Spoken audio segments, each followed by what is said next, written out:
necesites Sí. preguntar. Entonces, bueno, ¿está lanzado? Sí, ya estamos grabando. ¿Desde cuándo se usa la palabra marica? En realidad, todo el siglo XX se usa la palabra marica. ¿Ah, sí? Venía desde antes la palabra maricón, que es la que más se usa.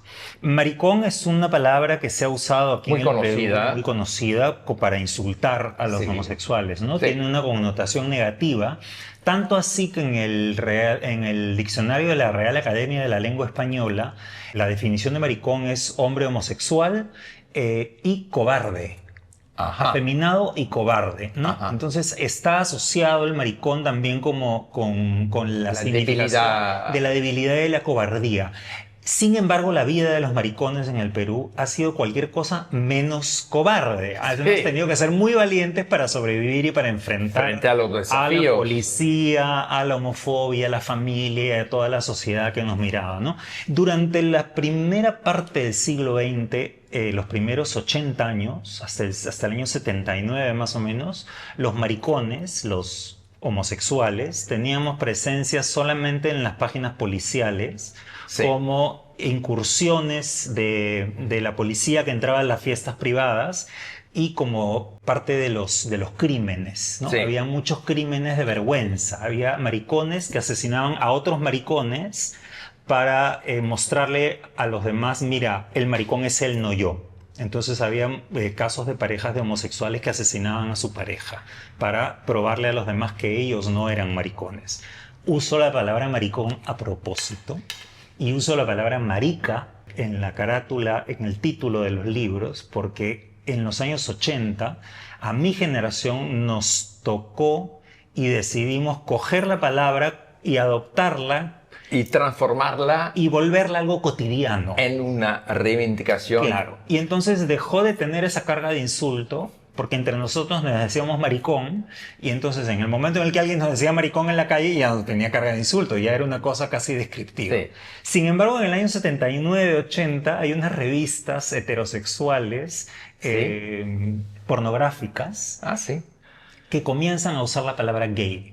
Ajá. Y entonces para nosotros fue importante tener por primera vez una etiqueta con la cual identificarnos como población, como grupo, que estuviera fuera del insulto, de la patología, del delito y del pecado, que eran básicamente las cuatro fuerzas que nos arrinconaban, ¿no? La familia, la iglesia, la ley y la medicina.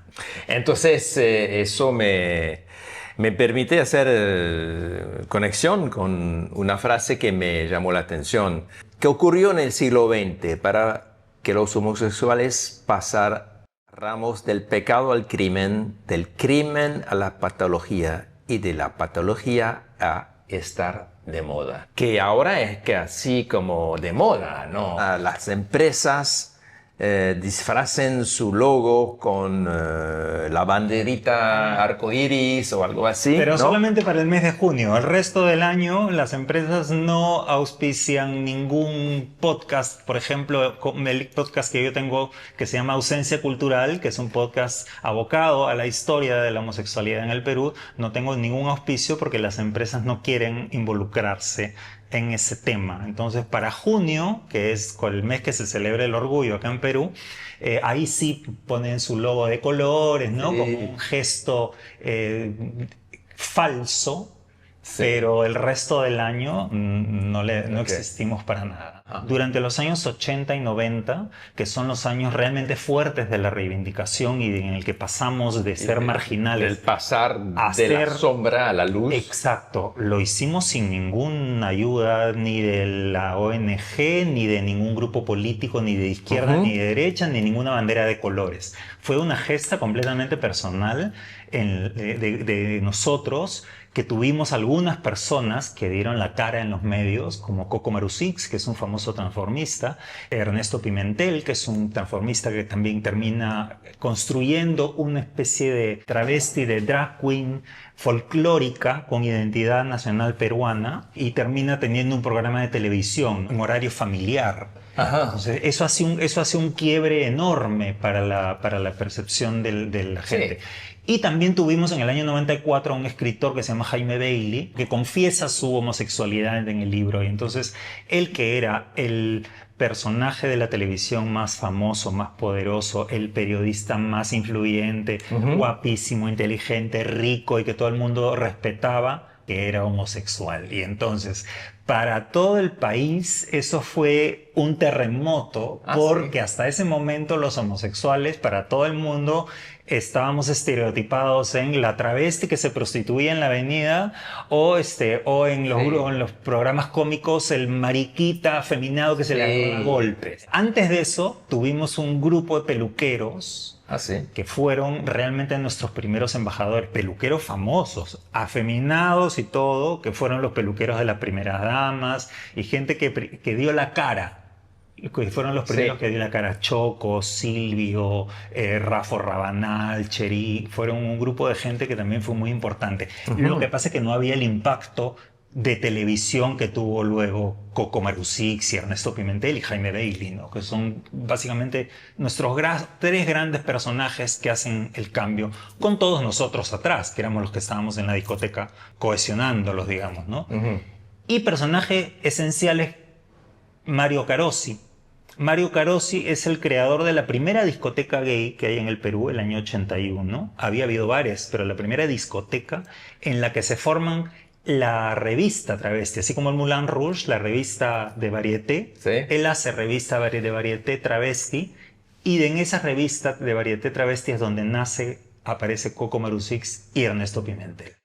En el escenario, como está haciendo un acto escénico y un show, entonces finalmente te calla la boca y ves el show, ¿no? Y ya luego los entrevistaban. Entonces sí había una utilización, digamos, del acto escénico para poder entrar a los canales de televisión y tener algo que decir. Los travestis, que ahora se le llama mujer trans, pero en ese momento no se le decía mujer trans, sino travestis. Es una expresión más usada en el siglo XXI que en el siglo XX. No tenían nada que perder. La otra alternativa era ir a prostituirse en la calle, porque el mundo laboral no les abría la puerta. Entonces, sí fueron las locomotoras y fueron una cara muy visible.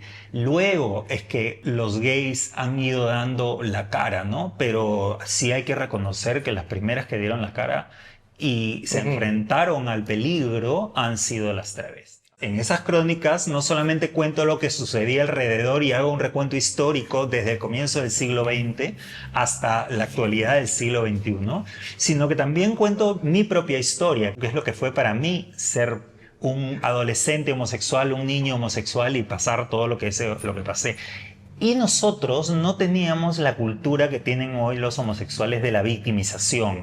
Nosotros no estábamos llorando ni estábamos quejando. Nosotros nos peleábamos con la policía porque entraba la policía a las discotecas y nos agarramos a golpes con la policía por la prepotencia. Estábamos dando la cara y sobre todo coincide esa época el SIDA que mata a la mitad de nuestros amigos. Entonces, como allá en Quebec. Exacto. Entonces, fue una década pésima.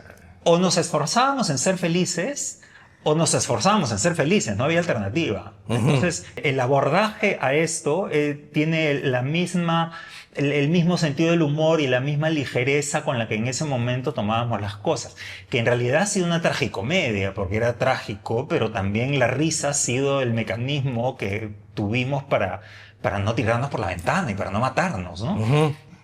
Los que sobrevivimos, porque hubo mucha gente que se mató también. Sí. He tenido amigos también que... ¿Les mataron o se mataron? Se mataron ellos, ¿no? Había mucha gente que cometió suicidio. Sí. Porque ante la posibilidad de la desaprobación familiar o ante el diagnóstico del VIH, es decir, mucha gente terminó por su propia mano con su vida. Entonces fue una época dura.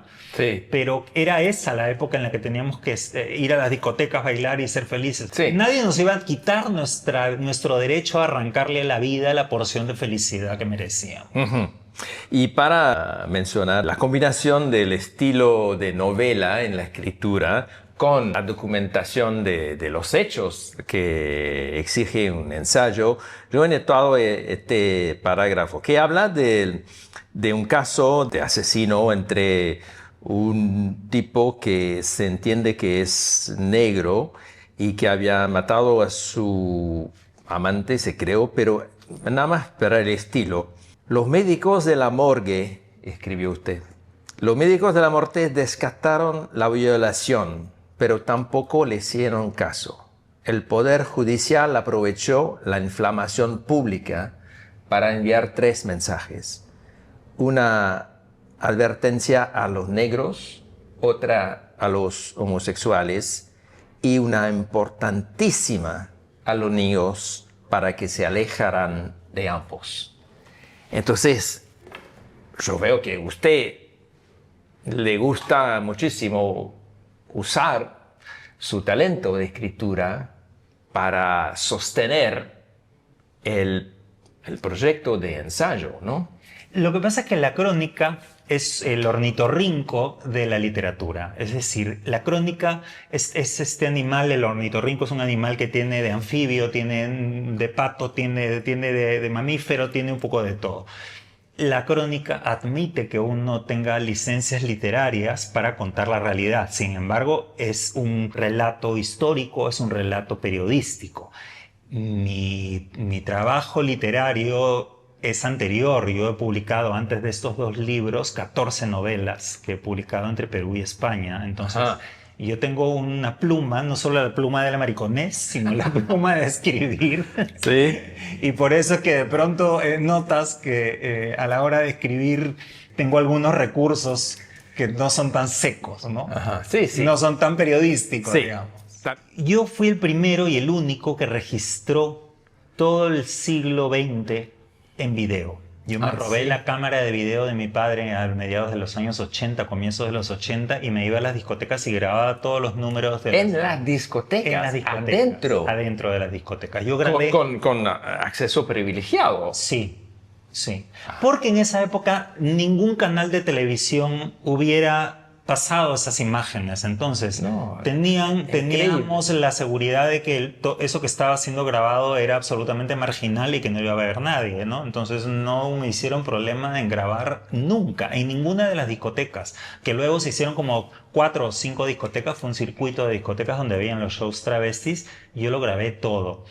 Grabé también este juego que teníamos los gays en esta época del camerino, que era travestirnos en casas. Yo grabé todo eso. En lugares privados. En lugares privados, hacíamos concursos de belleza en lugares privados y hacíamos las reuniones de los maricones en la casa de los maricones viejos, ¿no? Porque tú como maricón joven no podías llevar... tíos. Claro, pero los viejos sí nos abrían sus casas y hacíamos estas reuniones, entonces tengo todas esas imágenes. Entonces tengo el registro de todo lo que fue el siglo XX, digamos. Una fuente documental. Y a mí única. me han encantado y fascinado siempre los señores mayores, los viejos. Sí. Y yo siempre me los llevaba a alguna parte y les ponía la cámara y los entrevistaba. Yo siempre he sido un entrevistador. Entonces tengo el registro y las entrevistas de estos señores que tendrían 80 años en el año 80 y entonces que en los años 20... Sí, eran jóvenes adultos. Eran jóvenes y se iban en el tranvía y se levantaban a los soldaditos y o sea, toda la movida gay absolutamente oscura y marginal del siglo XX la tengo de primera mano. Entonces, ese es un archivo que tengo personal.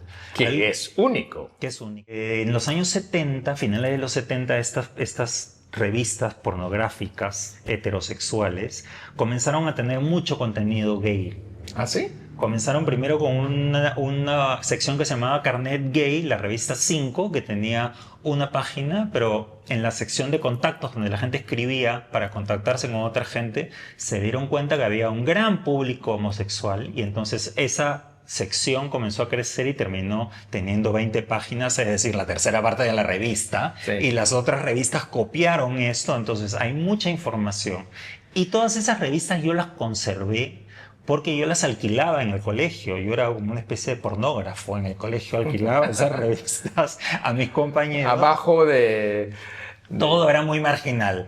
Y las conservé hasta ahora, pero en la Biblioteca Nacional, en el Archivo Ribagüero y en todos los archivos serios del Perú no existen, porque no las consideraron nunca importantes. Sí. Entonces, los únicos ejemplares que existen de esas revistas los tengo yo. Sí, lo he leído a la sugerencia de alguien en el gobierno, puede ser, Sí. que quería preparar el terreno para el nuevo estatus de parejas homosexuales. Claro, Alejandro Cabero, que es ahora un congresista, él era dueño de un portal web y él me dice si por favor puedo escribir semanalmente una columna, una página sobre este tema. Y entonces comienzo a escribir todas las semanas. El problema de esos archivos personales, como de mi archivo personal, es que cuando yo me muera, y me voy a morir, como se muere todo el mundo, ese archivo ¿a dónde va a parar? A la basura. Sí. Entonces, todas las revistas, por ejemplo, estas revistas, yo las he mandado a España al archivo Arqué. Arqué es una institución, entonces ellos las van a conservar. Y los archivos tienen que ser parte de las instituciones, no de las personas, porque las instituciones no nos van a sobrevivir.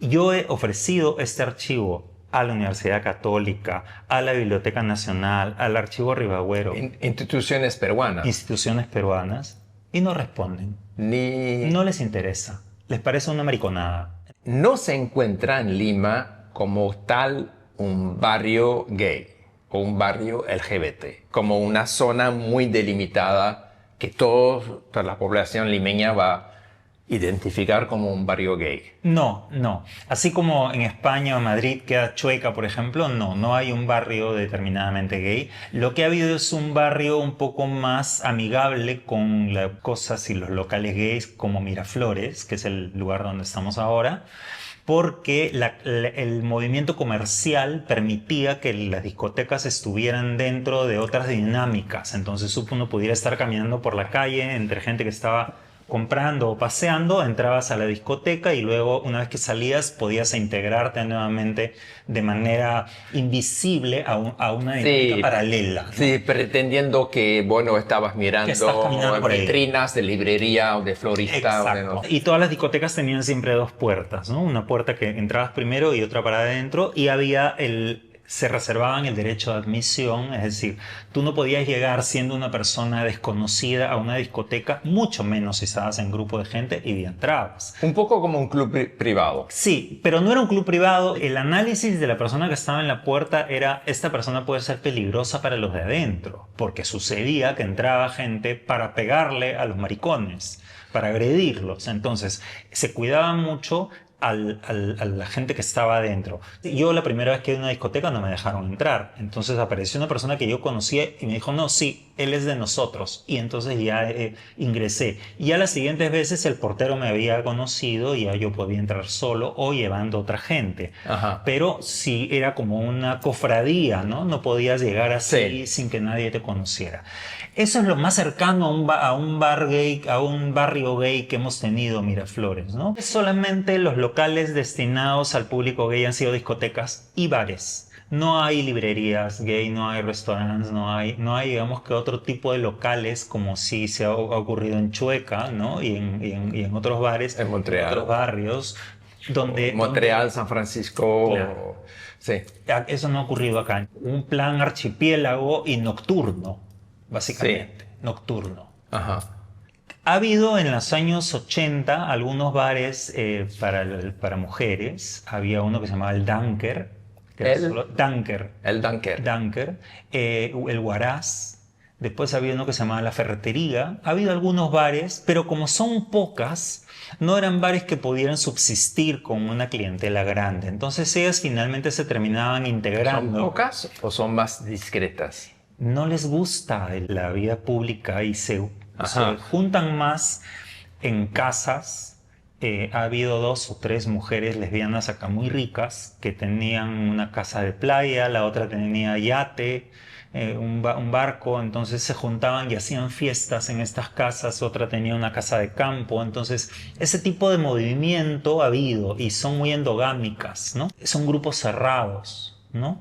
¿No? Y yo las amo, además nos divertíamos muchísimo, con un gran sentido del humor. Muchas de ellas a veces jugaban el papel de la enamorada falsa cuando había una boda. La falsa novia. La falsa novia, la pantalla, ¿no? Entonces siempre han jugado con nosotros el papel en la marginalidad, pero no han sido suficientes públicamente como para formar. Ahora sí, ¿no? Después hubo al comienzo de los años 2000 un bar que se llamaba Lola Bar, que también era para chicas, pero ellas más aparecían, por ejemplo, en el bar La Sede, que era un bar, el primer bar gay friendly, digamos, que era un poco más abierto. Sí.